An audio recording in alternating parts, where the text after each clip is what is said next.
कलयुग का काल 4,32,000 साल लंबा चलेगा। अभी कलयुग का प्रथम चरण ही चल रहा। कलयुग का प्रारंभ 3102 ईसा पूर्व से हुआ था, जब 5 ग्रह मंगल, बुध, शुक्र, बृहस्पति और शनि मेष राशि पर 0 डिग्री पर हो गए थे। इसका मतलब 3102 + 2016 = 5118 वर्ष कलयुग के बीत चुके हैं और 426882 वर्ष अभी बाकी है।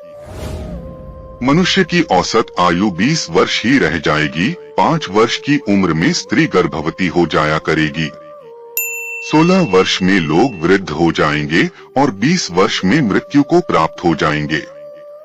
इंसान का शरीर घटकर बोना हो जाएगा। ब्रह्मवैवर्त पुराण में बताया गया है कि कलयुग में ऐसा समय भी आएगा जब इंसान की उम्र बहुत कम रह जाएगी, युवावस्था समाप्त हो जाएगी। कली के प्रभाव से प्राणियों के शरीर छोटे छोटे, क्षीण और रोगग्रस्त होने लगेंगे। श्रीमद् भागवत के 12 स्कंध में कलयुग के धर्म के अंतर्गत श्री सुखदेव जी परीक्षित जी से कहते हैं, ज्यों-ज्यों घोर कलयुग आता जाएगा, त्यों-त्यों उत्तरोत्तर धर्म, सत्य, पवित्रता, क्षमा, दया, आयु, बल और स्मरण शक्ति का लोप होता जाएगा। अर्थात लोगों की आयु भी कम होती जाएगी जब कलिकाल बढ़ता चला जाएगा। कलयुग के अंत में जिस समय कल की अवतार अवतरित होंगे, उस समय मनुष्य की परम आयु केवल 20 या 30 वर्ष होगी। जिस समय कल की अवतार आएंगे, चारों वर्णों के लोग शूद्रों के समान हो जाएंगे। गायें भी बकरियों की तरह छोटी छोटी और कम दूध देने वाली हो जाएगी। क्या खाएगा मनुष्य? कलयुग के अंत में संसार की ऐसी दशा होगी कि अन्न नहीं उगेगा। लोग मछली मांस ही खाएंगे और भेड़ व बकरियों का दूध पिएंगे। गाय तो दिखना भी बंद हो जाएगी। होगी तो वह बकरी समान होगी। एक समय ऐसा आएगा जब जमीन से अन्न उपजना बंद हो जाएगा। पेड़ों पर फल नहीं लगेंगे। धीरे धीरे ये सारी चीजें विलुप्त हो जाएंगी। गाय दूध देना बंद कर देगी। कैसा मनुष्यों का स्वभाव? स्त्रियां कठोर स्वभाव वाली व कड़वा बोलने वाली होंगी। वे पति की आज्ञा नहीं मानेंगी। जिसके पास धन होगा उसी के पास स्त्रियां रहेगी। मनुष्यों का स्वभाव गधों जैसा दुस्सह, केवल गृहस्थी का भार ढोने वाला रह जाएगा। लोग विषयी हो जाएंगे। धर्म कर्म का लोप हो जाएगा। मनुष्य जपरहित, नास्तिक व चोर हो जाएंगे। सभी एक दूसरे को लूटने में रहेंगे। कलयुग में समाज हिंसक हो जाएगा। जो लोग बलवान होंगे उनका ही राज चलेगा। मानवता नष्ट हो जाएगी। रिश्ते खत्म हो जाएंगे। एक भाई दूसरे भाई का ही शत्रु हो जाएगा।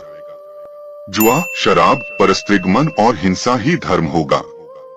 पुत्रः पितृवधं कृत्वा पिता पुत्रवधं तथा निरुद्वेगो वृहद्वादी न निंदामुपल्प्स्यते।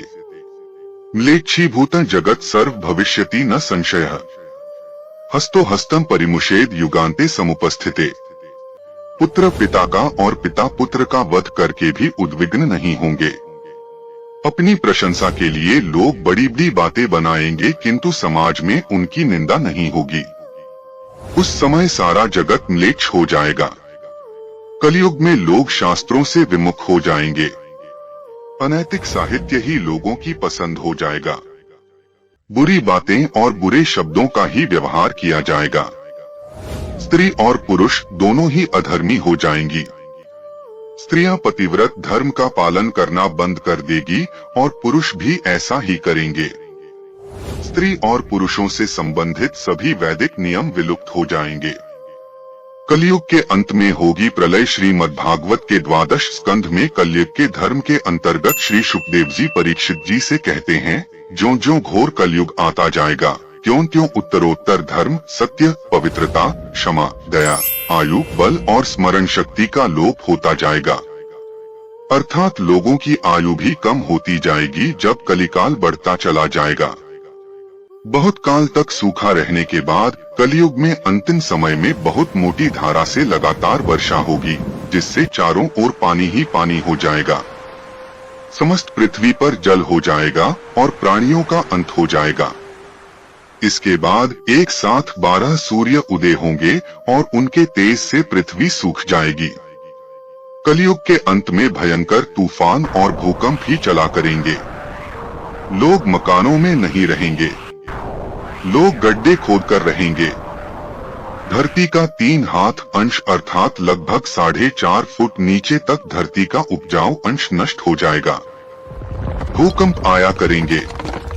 महाभारत में कलयुग के अंत में प्रलय होने का जिक्र है, लेकिन यह किसी जल प्रलय से नहीं बल्कि धरती पर लगातार बढ़ रही गर्मी से होगा। महाभारत के वन पर्व में उल्लेख मिलता है कि कलयुग के अंत में सूर्य का तेज इतना बढ़ जाएगा कि 7 समुद्र और नदियां सूख जाएंगी। संवर्तक नाम की अग्नि धरती को पाताल तक भस्म कर देगी। वर्षा पूरी तरह बंद हो जाएगी, सब कुछ जल जाएगा।